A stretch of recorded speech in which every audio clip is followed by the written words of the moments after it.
Miss Rose, being an expert on general automotive knowledge, can you tell me what would the correct ignition timing be on a 1965 Plymouth Barracuda with a 446 barrel engine and a 4-speed manual transmission?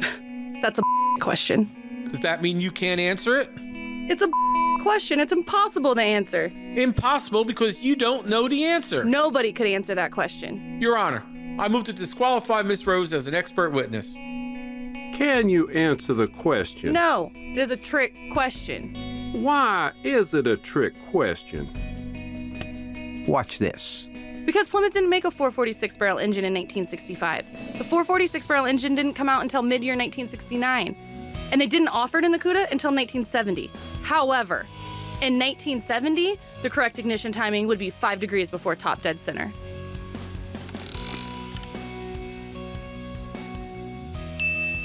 Well, she's acceptable, Your Honor.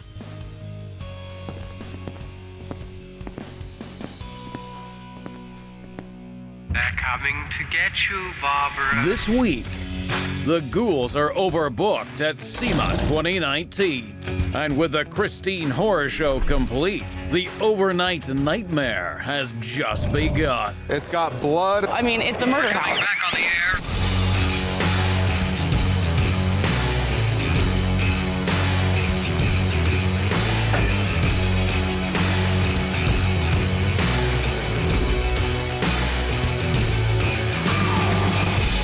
The unburied dead are coming back to life. So as everybody knows, last year at the Mopar reveal, 4:26 p.m., they unveiled the 1,000 horsepower all-aluminum third generation 426 Hemi. After revealing it, they gave it to yours truly. On the way back from Sema, and I choose to drive. It has nothing to do with, well, truthfully, you want to break me down? You want to say, is this like Rocky out on the beach with Adrian and she broke him down and made him say he was afraid? I'm afraid to fly. I don't want to fly. I'm going to be the last man on earth because I'm the last one that flies. When you think about the fact that 1 year ago, I was given the engine, figured out what to put the engine in. Christine, 1958 Plymouth Fury, even though it started life as a Belvedere, made it into a Fury, right? Because of the movie. Christine. Very good. So we had just a little under 12 months to get the car completely restored and presentable for the Mopar booth, which we did. A lot of work went into Christine because it was a car we hadn't done before. So and you can't just order parts for it. So by the time, the parts got here, get the body and paint done, Mark's starting this build 6 months late. We decided to wait 8. But when you look at what we actually got done, well, first of all, I have a lot of things that I have to do in the springtime. Like drive back from Vegas. Yes, I had the idea for the Hemi. Yes, I had the idea for Christine. All of these things come out of my brain, okay? They don't just fly around and I just decide which one. I got to come up with this stuff. So equally, there is a lot of coordinating. This wasn't a project where the whole shop could jump in on. Only 3 guys tore it apart, so I can't go over there and say, how does this go together? Because it would actually slow them down, and it just doesn't work. Get the engine, decide on the car, then you have to find the car. Find a 58 Plymouth Fury Belvedere or Savoy. Buy it for any kind of a reasonable number. Get it back here, dip it, which is what we had to do, disassemble it, dip it. Find out that all the bottoms of the floors, the bottom of the rockers, the bottom of the trunk floor extensions, the bottoms of the quarters, the rear body panel down low, everything was rotted out. Then go out and had to find 2 used units, a used floor and a used trunk floor, to be able to graft into the car. Now, after all that, you've got a shell sitting there. It's not that he forgets. He's getting older. So he doesn't remember 2 days ago. He doesn't remember 4 months ago. So he forgets all the hours that the body guys, the metal guys, the paint guys, we were all here putting in on the car. We had to get the correct transmission that would hold the 1,000 horsepower. Thank you, Silver Sport Transmissions. We had to modify the frame to be able to accept the Elephant engine. We did it using all Mopar DNA, so I think people should be happy about that, which I didn't see you around. Wait, what? We're able to officially put the, well, where were you when we were mocking everything up? I was here. The engines, well, you weren't out there helping. You remember the disassembly? Yeah, you did help with the disassembly, and that's a good thing. Well, I don't know about a ton. You broke a fingernail, and that was the end of your game. Oh my God, that is not what happened. Wow. Ultimately, it comes down to him building the car. So Justin can sit here and work for 7, 8, 10 hours get his part done and go home. Then it can be the weekend, nobody's down here. Mark's in there on eBay bidding on stupid that we don't need. Mini bikes, scooters, stupid helmets. If he would just come out here on a Saturday and Sunday and just put a little, minimal effort in, then we'd be great. But as far as, pushing me, my department delivered. It was his that fell short. I was able to get the frame put together with the engine, with the transmission, with the Mosier rear end. Another gratuitous plug. Holly provided us with the fuel tank, the Sniper fuel pump system, and we were able to have a rolling chassis that was ready to accept a body that was just in bare metal but did have the floors replaced. Got it on the rotisserie, did all the body work on it, put it together completely so all the moldings, ornamentation would line up, then took it all back apart again, did the mud work on it, sent it over to Will, put all the body panels back on it, jammed it, took it back apart again, did a final block on it, sent it back over to Will. He had to do the paint on the body, the paint on the doors, paint on the fenders, the hood, and deck lid. Once all that stuff was done, it came back over and it was ready to put down on the car. Once it got down on the car, we began to put the hood and the fenders and deck lid back on it, only to find out it changed. She knows, she was there, she was involved in it. Do you remember any of this? Yeah. Does any of it ring a bell? Yep. I mean, it's okay at my age to start losing your memory, but at your age, You can't start a project this late when it's something that's out of your wheelhouse. That's all it comes down to, especially on a car that you're not familiar with. So hopefully moving forward, we'll see what this year brings, and maybe we can start the build sooner. Like right now, it's February. So this would be a great time to have a car dipped or whatever, but there's no talk of it. So we're kind of on the same path this year already as we have in the past 3 years. once we had resolved the galactic problem of the doors fitting the body, we were in a position to do the final assembly. So then it was literally a matter of wet sand and buff, reassemble all the body panels on it, then start building out the interior, exterior ornamentation, plumbing out underneath the hood. Putting the pieces together on a 58 Plymouth is a very intricate job. There's a lot of parts that make up that car. Everything was behind. The car came out great. Even though we got it about 95% done for Sema, it was just a very challenging build, but all in all, the car, I couldn't be happier with the way it came out. It was supposed to be picked up on Friday. At midnight, we were out there loading it up on Saturday. Sunday morning at 6 o'clock in the morning, I took off and headed for Las Vegas. I passed a guy on the freeway, hauling the car down there. I don't ever stop. I get to the show, and the first thing I do when I get to the show in Las Vegas, I go check in at my motel, and I ran over to the Mopar booth to let him know that any time that car was gonna be here. The car was already there. How is that humanly possible? I passed him. That's not cool. I don't know how he got there faster than me, but he beat me by, I'm gonna guess 2 hours to get unloaded and get the car inside.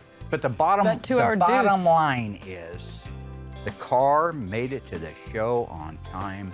Shalom Aleichem, pass me a loaf of bread.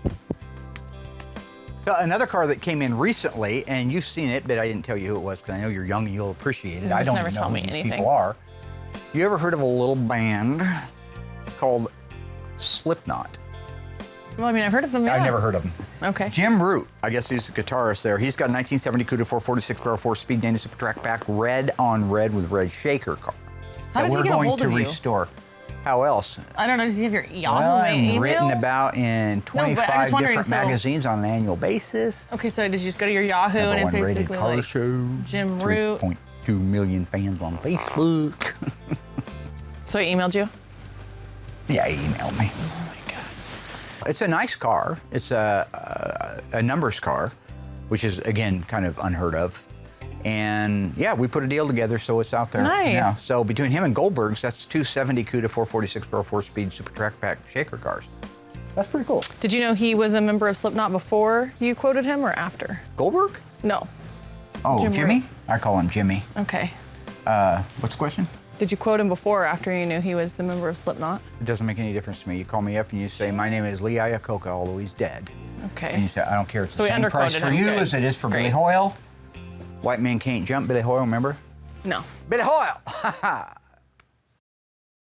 So I show up on Monday afternoon. That gives me an opportunity to get checked in, as I say, go over to the Mopar booth and meet and greet everybody, because I love seeing, they're my adopted family. That way, Tuesday I can start bright and early, refreshed and ready to go. At 9 a.m. when that door opens, it's insanity. It's wall-to-wall human beings and elbows and you just duck your head down and get to where you want. I wanted to get to the Mopar booth to see everybody and see what the reaction was to Christine. So I elbow my way through there and get over to Christine, and there's just dozens of people flocked to her. I couldn't even get into the area, I'm telling you. They had it cordoned off with those stanchions, the car, but they also had the booth cordoned off with them. And it was an effort to get in there. I was excited, but I was apprehensive too, because there's a lot of haters in the world. And I just figured somebody was gonna say something about the vent glass not being into the door panels, because you could see it if you looked in there. Nobody said anything about that. All they said was, this is the ultimate Christine. This is the best, this is great. And it was just absolutely overwhelming to be there. The folks at Mopar always open up the doors for us. They treat us like royalty, which is nice. They're awesome. Probably snapped off a couple 100,000 pictures before noon that day. It was supposed to be a pretty easy day. It wasn't an easy day. Our marketing man, Thomas Beelzebub Lesh, he had us booked solid, unbeknownst to me. I had no idea. I had 5 minutes to get to a 20-minute away booth. All right, so we're on our first stop of the day. It's almost 10 a.m. here on Tuesday morning at Sema 2019. How you doing, guy? Love the show. Hey, come on in. Got a reputation. How you doing? I'm good. How are you? Unfortunately, I'm a Ford man, but Well, I love watching your show. that's all I care about. You guys do a good job. Well, thank you very much. Yeah. One of the most common things we hear is that I love your show. You guys are the best. You're funny. You look a lot younger in person, you know, that kind of stuff. And then they'll follow it up with, I'm not a Mopar guy. I'm a Ford guy, I'm a Chevy guy, but I love your show. I learn something every week. That was always my idea behind the show, is it doesn't have to be a Mopar that you're working on. What I will teach you in the show is what you should be looking for. The mentality that goes behind OEM restoration. We use it at Graveyard Cars, but you guys can use it on any car you're working on. So it's kind of funny because while my dad and Will was being approached and being asked for pictures and stuff, people kept approaching me and asking me about the outdoor paint booth like I worked here. Like, how much is it? What are the different sizes? What are the filters? So, I don't know, maybe they should hire me to promote this. This is our first signing. It started off kind of slow, but once somebody comes in, breaks the ice, gets a few pictures, it kind of snowballs from that. So we had a good turnout, better than what we thought it was looking in the beginning. But at this point, going to break away, wrap this interview up. I have to go to the bathroom. I've had 3 coffees, no potty break, so it's time. And yeah, get ready for our next one. We were busy the whole time we were here. There weren't lines like we've had at other ones, like at the PPG or the Mopar booth. But for the North Hall, because most people are waiting to get into the Central and the South Hall, we were non-stop taking pictures. So it was good. It was a lot of fun. So we're getting ready to head over to another signing here in about 10 minutes. So I know that we have another signing next. I'm not exactly sure where it's at. I'm kind of just along for the ride. So hopefully my dad knows, because it's the blind leading the blind.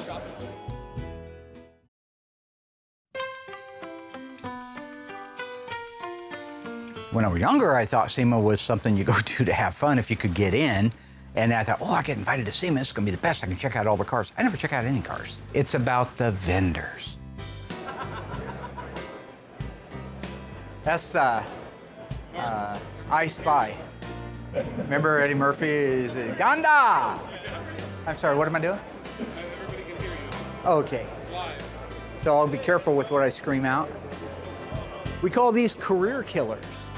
My job is to pay it forward. That's the point. I pay it forward, right? So we go and visit with all of our vendors. I mean, I'm not going to rattle off the list. You can look it up. Mark, thank you for finding time to stop by. I know you're very welcome. Happy to be here. Car to the show. You're going to unveil it today. What time? Yep.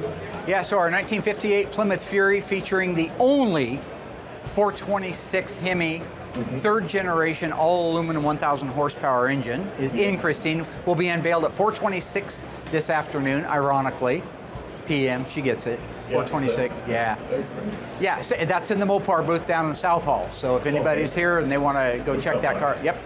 So, I know that you plan to... I just think it'd be so funny. Like they see him coming, Would it be funny to interrupt me when I'm doing an interview? Here he comes. Here comes Mark Warman. Yeah, that's not what I see when I walk in there. I know, they're probably the same thing you do. You know, where you like diss on somebody right before they come, like, oh, look at this piece of and then turn around and you're like, hey, what's going on? Look at the feet, big old feet, bigger than mine, and you're only, what, 12? Yeah, you got it going on. Chicks just love him, don't they? Yeah, I know. That's what I do, but that ain't what That's they do. probably what they do to you too. They They're don't like, do that at all. "Oh, They go, God, there here comes he Warren, he's the comes. best. He thinks he's so funny. Fireman. All right. So you see, this is what, he's here for pictures. I'm here to actually give you content to actually make a TV show. So one of the first places we got to hit there that we work with is Bailey, metal forming equipment. And I'm not great at that, but I had that equipment here that allowed me to be able to build about 24 different intricate pieces. We talked about when we put the floor in it and the trunk floor and the bottoms of the rockers. Well, we had to also make some pieces that would be transition pieces in there, and they need 45-degree brakes, 30-degree brakes. Had to put it on the English wheel and get the right arc to it. Well, I had that equipment. I got by. I'm gonna tell you, I'm not a metalsmith guy. They had their metalsmith teacher there, and I got to spend some time with him. And like in 5 minutes, he showed me something that I scratched my head on for weeks trying to figure out how to do, which is to put that round shape in the metal like that. So it was nice. It was fun. Did you go there? Yeah. To the Bailey booth? Okay. Yeah. Just like I was there for the whole build. That's my laugh. So every year, Mopar has a big press release right at 426. It's 426, so we have to be there for that. It's usually a huge announcement about some new product. So like this year, it was the Drag Pack. After all the years of the Drag Pack Challenger being gone, they brought it back, which is so cool. I Leah love that Pritchard kind of stuff. got to start it up. Yep, yeah, Leah Pritchard came out and she started it up, revved it up, thing was loud. Chris Jacobs was there and Christy, Lee was there for it. And they do a lot of social media stuff too, so it went out all over the globe. That's Mopar, that's what they do. It's what they've always done. And so really at the end of that day, what's nice for me is I stay at the Westgate. Yeah, real nice. I stay at the Westgate and way up on the Where do you put the rest of the crew? Wherever they can get in their budget. Yeah. That's not the point. We're going on about 2 hours of sleep. We flew in, our producer picked us up, got us back to the house at 1. And it is, I mean, it's a murder house. It's got blood, it's got stains. I don't even know why we're put there. If Texas Chainsaw Massacre shot porno, that's what it looks like. That is horrible. So I slept fully clothed on top of the bed with a sheet over it, and that's why I'm exhausted. So a little tired, but we'll push through it. No, and the thing was we had to come 2 hours late because she was cleaning it up. Yeah. What did she clean up? And then the other thing that was really creepy as I was like walking around the house, everything hanging on the wall was like slightly askew. Just like, that was probably the most unsettling part for me. And then all the doors and windows leading to the exterior was nailed shut from the inside, so you couldn't get out. You could only get out through the 2 main entrances. Affordable. Which had 16 deadbolts. So when the killer came in to murder all of us and we trying to leave, we couldn't get out because there's like... And the fact is you're stressing about something that may or may not actually happen. I've got real stress going back. Okay, yeah. Okay. I've got the Phoenix Cuda, the 1971 Cuda, 426 cubic inches, fire-breathing nightmare that was burned up. That was real. That car blew up. That's real. It's not your chances of somebody breaking in and murdering everybody. How about the real blood on the comforter, the real on the wall? Could have had something to do with the fact that maybe somebody wasn't feeling good. Where's your empathy? Is that why he dropped his underwear behind the door before he ran over and on the wall in the bathroom? I wasn't there. Oh, I wasn't there. Some sense. The problems I'm talking about are real problems, not fantasy problems like yours, okay? I mean, you sell yours to Fantasy Island, maybe they'd like to buy it. It felt very Over real. here, this is the real world. And in the real world, I got a 71 Cuda that burned to the ground, damn near killed the owner, and he'd like to have that car back. So I've got to do that when I get back. I got to wrap that car up. I was happy to see the condition of the floors and the metal in the car when it came back from the dipper because they were solid and they hadn't got affected by the heat, which is important because if they warp or distort, then we're kind of back to ground zero. Well, the thing about the stress level for me is, yeah, I've got the fact that my personal conviction is to get the car done and do what my lips said I'm gonna do is always eating away at me. So yeah, when we are at things where we're relaxed and everybody's having fun, your guys drift to what party you're gonna go to or what building you're gonna jump off of. What's that big needle thing you guys jump off of? I didn't do that. That's not my idea of fun. I'm thinking about getting back to work and fulfilling the promises that I've made. Obligations, responsibility. So every year now that we've been going to Sema, Mopar schedules a time for us to go up on stage and do Q&As with the audience, which is a lot of fun. I ain't never gonna die. What do you think of the drag pack? That's wicked. Mopar fans are die-hard Mopar people, and there's not a thing in the world wrong with that. But when you get up on stage, it's me, Mark, and Alyssa. We're nowhere near to Mark's level of these cars like he is. So you get up there and you're basically, Alyssa and I just sitting here visiting, having a conversation, and Mark's talking about every Mopar, every nut and bolt. That car changes. I'm not making that up. We fit the doors, the quarters, the hood, the deck lid, sent it over to Will for pre-paint, came back over, bolted it onto the chassis, nothing lined up. Mark would love nothing more than me to get up there and start stumbling on stuff. So if you just acknowledge you don't know then he doesn't ask. At midnight, the truck driver that was supposed to have it here the day before had been camped out in our parking lot. I'm definitely not in my element. I know my dad says that I love being on stage, but I pretty much black out every single time. I went to start the car up to take it outside. They were in bed, home. What are they gonna ask you? They're gonna ask me about my ex-husband, Will, I mean. No, we had the fights that night. You what? No, we had the fights at my house that night. Oh, yeah, okay. They were engaged otherwise. Then Alyssa just sits there and sweats. She gets nervous. I was down there sweating with cousin Dougie, my whacked out cousin. We were down there midnight, hit the key, starts up, dies. Game over, would not start. Blew a fuse somewhere in there and I was too tired to figure it out, so we pushed it on the truck at midnight, got it down here in time, and then yesterday I figured out what fuse it was. I know that he's just as nervous as I am. He just has a way of kind of like putting on and goes insane. Not nervous. So it distracts from the fact. Pretty natural, actually. Yes, yeah. We made it look like the Christine movie car, obviously. We even got the original material that was used, what was left of the original material that was used on the seats in John Carpenter's screen version of it. So anatomically, other than having a 1,000 horsepower 426 Hemi in it, it's exactly the car Arnie Cunningham drove in Christine. So yeah, it's a lot of fun. And sometimes we get hit with technical questions, which is good. Keeps me on my toes. And I haven't had one yet that I couldn't answer. So. How many 1968 rotors were made in QQ1 electric blue? Quiz time. Yeah, I don't know. Because when my dad, when he gets nervous, he just gets crazy, I can tell. So I'm Rain Man when I get nervous. Yes. And I don't know that anybody knows. A lot of those records were burned up, so I think they do a lot of percentages. You can go to mymopar.com. Richard Kraft's over there. He crunches all those numbers, and all you could really do today is known to exist. I ordered a 1973 Duster, new, with a 340 4-speed. Just how many 4-speeds were built in 73? I was always told how many, but no one has any idea and can tell them. Well, they do. They do. I just don't know what it is. Yeah, Judge Wapner. Yeah, actually, definitely. the more nervous he is, the more Yeah. obscene or crazy he'll be. So my cutoff date. Well, stop it now. Would you just pick questions I wouldn't know? My cutoff date is 71. 73. What's his name? Les Carter. He's got Carter in his last name. Tell Les Carr or whatever his name is. I'll get back to him on that. I don't know, but there is a book out that will show you how many are known to exist. Yeah. Right. Probably not very many. The 340, that was the last year for the 340. Yeah. It became the 360 after that. Yeah. We'll be seeing another season of Graveyard Cars here soon. Absolutely. Have a good day and keep watching the new season coming up. Now that waste of time is done. Mark, Graveyard Cars here. Just want to say, hey, thanks for watching our show. If you're ever up in Oregon, stop by and say hi. And keep your hand where it belongs, would you? Yeah. Well, I did teach him everything he knows, and now all of a sudden he gets all the accolades for it. It's just not. Accolades means that you're getting the credit for it. Not all the partners that we work with are Fortune 500 companies, but they're great companies that make great products. And here you are at a modest booth in the middle of other hundreds of modest booths, and you see these lines start forming.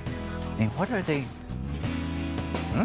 And you realize that they're all lining up there because they either heard that you were going to be there or just saw you over there. And that's when it starts. The signing there was great. We had a bunch of people that had a bunch of pictures blowing up with us in it. If you're over there and you do that first signature and somebody sees somebody getting a signature, they think, well, there's a reason. Who is it? And then they think about it, and then the next group and the next group. So that's why it's hard when we stop and sign when we're not at a place that we can actually facilitate that. You can't just do one autograph and run. Then it's like, well, wait. And they do not care. They need that autograph. They need that picture with you. They need that selfie with you. And we want to give it to them too, because I mean, it's not every day people ask me for my picture. I think that's pretty cool. Your knowledge on Mopars is what just floors me. And Hart, absolutely. You're the Rain Man in Mopar, right? Yeah. So a WL23 G1A. You know, she feels forced to have to watch all these car shows with me, but then she's like, that man is so smart. Aw, thank you. No, it was a great signing. Great signing. End of the day, we were tired and ready to go home or back to the house. Rob Zombie probably used that house for a movie.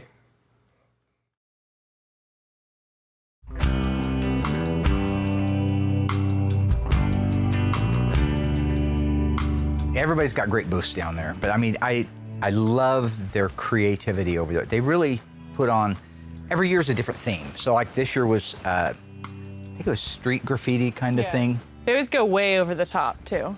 This year was all lowrider, old school stuff, which I absolutely love doing. So I thoroughly love going to that one. They do an So excellent neat. job. It was so cool. It was my favorite place. I got pictures of that. And every year they do a different theme. I don't know what they're going to do this next year, but I'm always excited to see it. And nobody gets to know until we're at the show. So yeah, it's one of our favorites, and people really line up. This year they were lined up all the way down one hall and back around another one. And we're set to sign autographs for an hour, but a lot of times we're there for an hour and a half. Now come on in, doll. How you doing? I'm Yes, doing you good. are. You're my favorite. Thank you. Will's Well, not. you Nah, guys are rubbish. People come just to check out the set, because that's basically what it is. Well, It's they're like a coming set. for us, and then they see how cool the set is, yes. Awesome. Thank you. That's by my daughters. Hey, it's okay. I It's appreciate okay. it. Would you like? Got it? Nice, nice. Come on in. Take two, John. Take two, Johnny. All right. Nice meeting Good to see you, man. buddy. Love Yeah. the show. I love You- the show. Thank you very much. Would you like one? Oh. No, it would be great to have seen Christine over in the booth because I'm just as proud of the body and the paint work that was done on the car. And that's a hard car to do. So don't think for a second it's easy. But it could have gone toe-to-toe with any of the cars in the booth there. But they're the best in the world that are over at their booth with their paint work, and it's amazing. It is. If you want to be humble, just take a minute and look at some of the names that have won the Riddler Awards that are in the same booth that you're in. And you say, wow, when I was a kid building models, I never imagined that I'd have a model car built after a car that I built, or an article written about it. So, yeah. Well, we have fun, and I play the shtick, the Michael Scott, David Brent thing. I am humble. That's the truth. So again, I gotta say, one of the nicest things in the world is when that show is over and everybody's Whatever. done chanting your name, like they say at Rocky, when all the crowd's dissipate and they're done chanting your name. You know what's I go humbling? up to floor number 35, and I go in there, and it's just this really cool little V shape, right? And What are we talking about? talking about the toilet paper in my room. Okay. And you do your I don't know business, what's and you go to the happening. show. You come back, and the little V's back again. And there's a canny. They put a little candy man on your pillow. So You know what's humbling? After everybody knows our name and getting Yeah, pictures and shouting at- everything, yeah, and you feel so great. You're like, Yeah. oh wow, that's awesome. And then you must go be back really to this hole of an Airbnb, and then you know right away, affordable. pretty much. Affordable. yeah, great. couldn't even Snapchat, couldn't even Instagram from there. It was so bad. No Snapchat. No. No. So anyways, no internet. this They charge 2020 extra for is gonna internet. be different, okay? I'm You know not what they gonna said do when I that. asked? Go outside.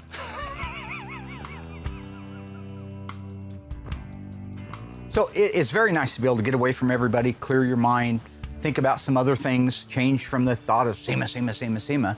Well, I'm sure that what she's thinking about is getting out and heading to the strip and drinking, partying with all the idiots. I'm thinking about the tension and the stress that I have when I get back. So you don't know. You will.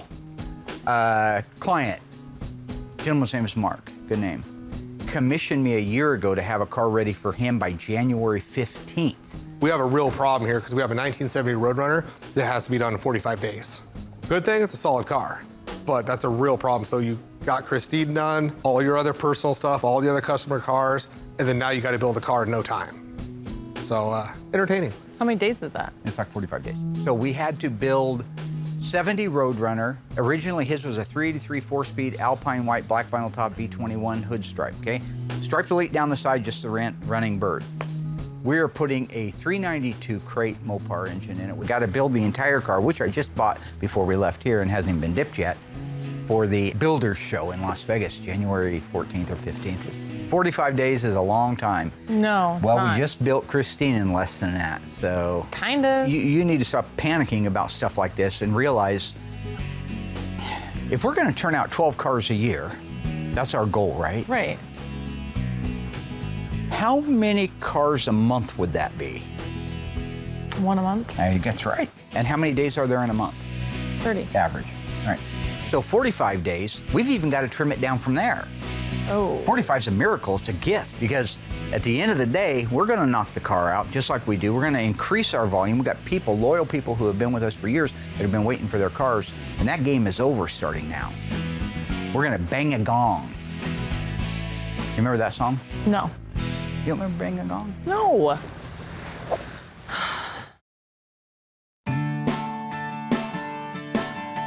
So it's day 3. It's our last day of obligations for signing, but it's a blur. So asking me to remember, hey, what was day 3 of SEMA like, you know? I just remember certain parts of it, not so much the signings. One of the other advantages, and it's more so now than it was the first year we went, is we're really recognizable.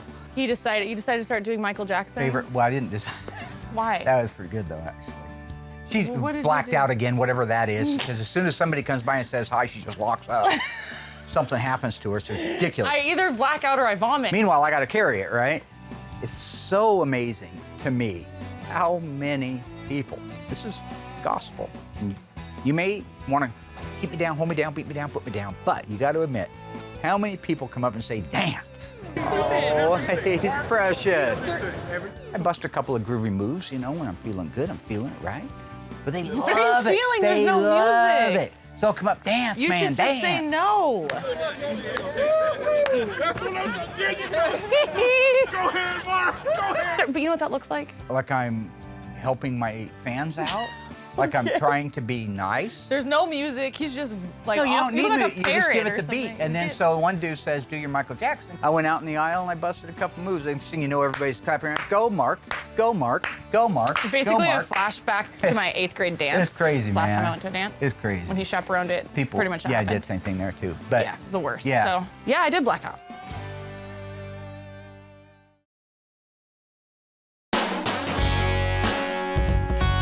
one of the other things that we get a lot of when we go to the show are these little gifts, just because they like us or whatever.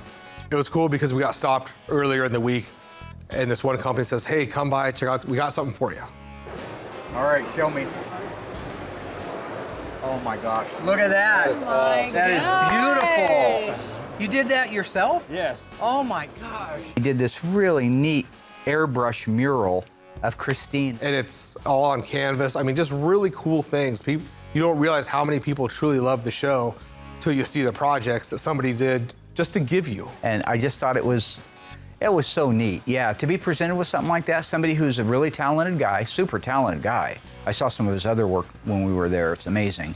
And that's really what makes going to the show and meeting all the people so worth it.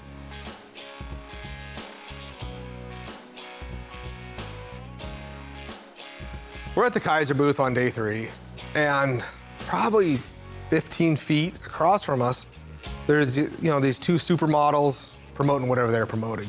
One of our camera guys, Pete, is single now, so my dad's just taken full advantage of that. So now when he goes up and like talks to a girl or hits on a girl, whatever, he'll act like he's doing it for Pete, but he's not. Mark's going over there every probably 5-10 minutes trying to do his routine, be witty and charming, all that good stuff. So he's over there doing that. I hope you guys got all that documented, because their smiles weren't even real. And the second he'd leave, they kind of rolled their eyes and just go back to what they're doing. We have a show that airs in 40 countries around the globe, and people us. I can't. But yeah, watching Mark trying to do his little flirting thing, that was great. Like I said, if it's on camera, you guys will enjoy that at home. And I'm sorry if I'm popular. I'm minding my own business. I see these two little cuties over here, and they're eyeballing the Ice-Trey, right? And I say, my Keep in mind, daughter's there's age. My daughter's thousands of age. guys there Why it that has to be a are daughter cute. age? So why would I'm not interested in men. I know not you, but they are. So what I'm saying is this whole story doesn't make sense. Yeah, but none of them have a television show, and none of them are known as the Mopar Guru, okay? I could see they wanted me to come over and say hi. That's all I did. I went over to say hi, but then they wanted a picture together and an autograph. Oh, God, you're the best. You know, you make us want to be better people and all this stuff. And it's like, okay, good, you know? Doesn't change me putting my pants on one leg at a time.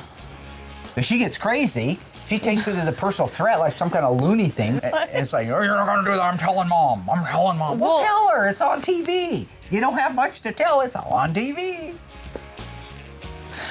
You know, they're human, for God's sake.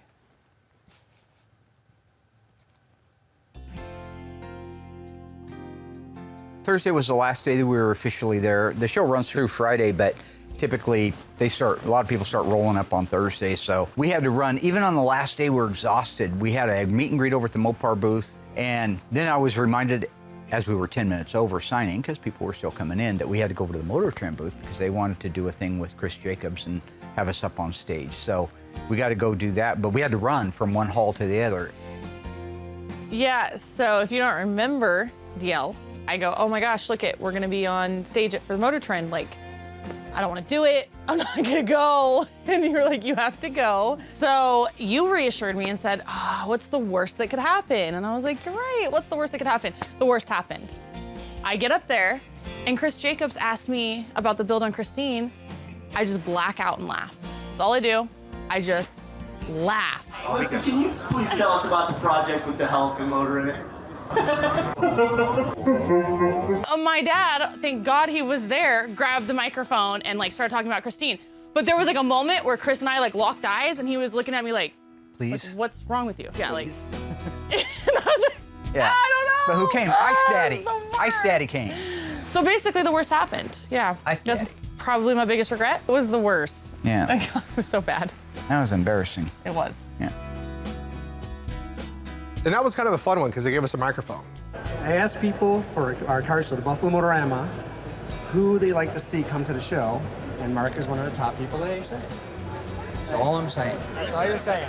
Was it like a really small group of people you asked? It was like 3 people. My mom was one. Like a 10-person test group or something? To find out in that huge line of people who's more of a Will fan or a Mark fan. Thank you so much. Hey. Welcome. Did you get one of these? Oh, there we go. Oh, yeah. You want just the one-on-one? What am I? You're the best. But you had to, that's like second. You're the best, too. Two. Also, not like the number 2. Also, thank you, dear. And it comes to find out, you know, most of our fans prefer me over Mark. So that was nice to get in real time. Who's your favorite between the 3 of us? Be honest. I kind of like Dougie. Oh, good That's answer. The best answer. I love That's a safe it. answer. Don't tell him. I love it. So the Charger Daytona, that car was a borderline survivor, meaning that Tony came out, we had him on the show, and we talked about what do we do with the car. The owner wants it restored. That was why it was here. But I wanted Tony's feedback. I wanted his input on it. I didn't want to do something sinful. I didn't want to restore a car that everybody says, oh my gosh, why did you do this? You've ruined it because it can only be original once. So Original, beautiful Survivor Daytona, the one I did not want to restore at all. It's only a Survivor once. I'm very firm about it. You have a running, driving, original Daytona that looks good, you leave it. Tony and I looked at the car, and at the end of the day, he says, if it was my car, I wouldn't restore it. I'd fix this seat, I'd fix this, I'd put a piece of carpet in here and touch it up. And that's what people do with Survivor cars. But the owner has seen that car like that since the day it was new. He bought it brand new. He went to his high school senior prom in the car. I mean, he has had this car his whole life, so he's seen it a flat orange where the paint goes dead on it and the tears in the seat. So he's ready to see it brand new again, like it was the day he bought it. So that's why the decision was made. It's a numbers matching car, 440 automatic.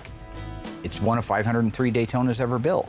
And so, yeah, it's a very rare car, very desirable. And how often do you see somebody who is the original owner of a car and still has it? Now, I finished this car, because it's right over here, and delivered it to Justin 4 months ago. So with all of our other priorities, we do have a beautiful Daytona coming up to be assembled, and will be great TV also. But my job, like Christine, has been done way ahead of time. So if there's issues on when it got done, that's not my problem. It's been sitting here, literally right here. It's always nice when Las Vegas is in my rearview mirror.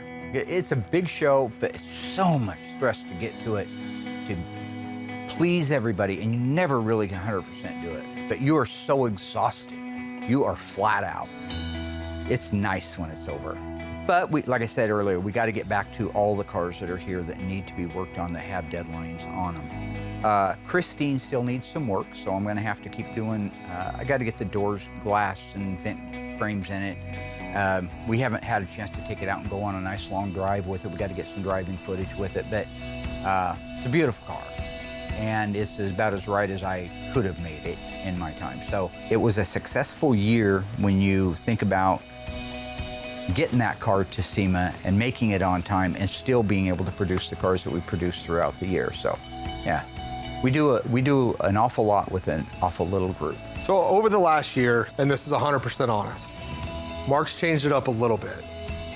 And it's the direction I feel we need to go in. He's given us some pretty tough deadlines. And that's something that we need to stick with.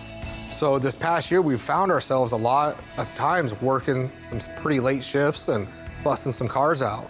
So I definitely love the direction Mark's going with giving us some harsh deadlines, just getting a little pushback from my guys. But all in all, last year was really good and I enjoyed it. So while we do have our Las Vegas Sema trip in the rearview mirror, we have a lot ahead of us. So don't forget, we've got Tony D'Agostino, the Sandwich Man's, Cindy D'Agostino's 1970 Dodge Challenger RT 440 automatic air conditioning car that we have to have done. We got some good stuff coming up. I know there's some band, and I'm sure I'll get blasted somewhere for it, called Slipknot. We got his car here. I don't know whose. I guess it's a big deal. I don't know. I think it's angry music. I'm not an angry guy. It doesn't really fit my vibe. But we got some big cars, big builds, big celebrities. So I'm looking forward to this next year and see what we can put out. We have Mark's 1970 Roadrunner, 392 crate engine with 6-speed Silver Sport transmission, white with a V21 hood. We have our 1969 Dodge Charger Daytona, Hemi orange, just coming out of the paint shop. We have our blue 1969 GTX that gentleman's been very, very patient. We're getting ready to reveal that very soon. And of course, Jim Root's car, the 1970 Cuda. And that's a small list of the cars that we have. We have a lot more than that out there.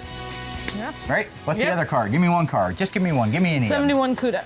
71 Cuda. Good guess. You can't go wrong with that. We have 8 of them. Right's right. Were you talking the about? Phoenix Cuda. Were you talking about Mountain Bergs? You're talking about the Phoenix Cuda? Yeah. Yeah, we got the Phoenix That's Cuda. one of 8 of them. One of 8 made? I don't Really? know. Did they cut the production number down? Did Marty McFly show up and change history? No. One of 8, you're thinking of the 1971 Cuda 343 speed, plum crazy white top, white interior. That's the one I meant. The one out in their assembly room. I know it is. So don't try to. All right. Let me take this chair too. Bye.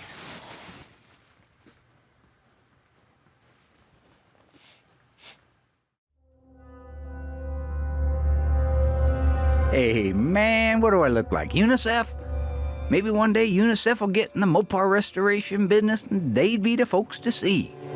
But in the meantime, y'all gotta work with me.